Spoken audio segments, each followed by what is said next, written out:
Friends, Anil bullet station ಮಾತಾಡ್ತಾ ಇದ್ದೀನಿ. Customer ಬೆಳಗ್ಗೆ ಸರ್ವಿಸ್ಗೆ ಬಿಟ್ಟಿದ್ರು, ಇವಾಗ ಡೆಲಿವರಿಗೆ ಬಂದಿದ್ದಾರೆ. ರಿಜಿಸ್ಟರ್ ಕೂಡ ಮಾಡಿದ್ದಾರೆ. ಇವಾಗ ಅವ್ರ ಹತ್ರ ವ್ಯೂ ತಗೋಣ. ಬ್ರೋ, ಹೇಳಿ, ನೀವು ರಿಜಿಸ್ಟರ್ ಮಾಡಿದ್ರಲ್ಲ, ಬೆಳಗ್ಗೆ ಬಿಟ್ಟಾಗ ಹೆಂಗಿತ್ತು ಕಂಪ್ಲೇಂಟ್ಸ್, ಇವಾಗ ಹೆಂಗಿದೆ ಸರ್ವಿಸ್ ರಿವ್ಯೂ ತಗೋಬೇಕು. ಅನಿಲ್ ಬ್ರೋ, ನಾನು ಬೆಳಗ್ಗೆ ಬಿಟ್ಟಾಗ ನಾನು ಗಾಡಿ ತುಂಬ ಪ್ರಾಬ್ಲಮ್ಸ್ ಅದೆಲ್ಲ ಮಾಡಿದ್ದು ಪ್ರಾಬ್ಲಮ್ಸು ಸ್ವಲ್ಪ. ಬಟ್ ನಾನು ಇಲ್ಲಿ ಬಂದ ಮೇಲೆ ನೋಡಿದ್ರೆ ನೀವು ಹೇಳಿದ ಪ್ರಾಬ್ಲಮ್ಸ್ ನಮ್ಮ ಗಾಡಿಯಲ್ಲಿ ಜಾಸ್ತಿ ಇರೋದು.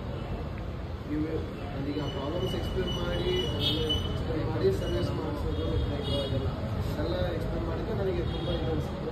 ಅದಕ್ಕೆ ಫ್ರೆಂಡ್ಸ್, ಬನ್ನಿ ಇಲ್ಲಿ ವಿಸಿಟ್ ಮಾಡಿ ಅನಿಲ್ ಬುಲೆಟ್ ಸ್ಟೇಷನ್ಗೆ. ನೀವೇ ಪಕ್ಕ ವರ್ಕ್ ಇರುತ್ತೆ. ಪ್ರತಿ ಬನ್ನಿ ನೀವು ಹೇಳೋ ಪ್ರತಿಯೊಂದು ರೂಪಾಯಿಗೂ ಇಲ್ಲಿ ವರ್ಕ್ ಕರೆಕ್ಟಾಗಿರುತ್ತೆ.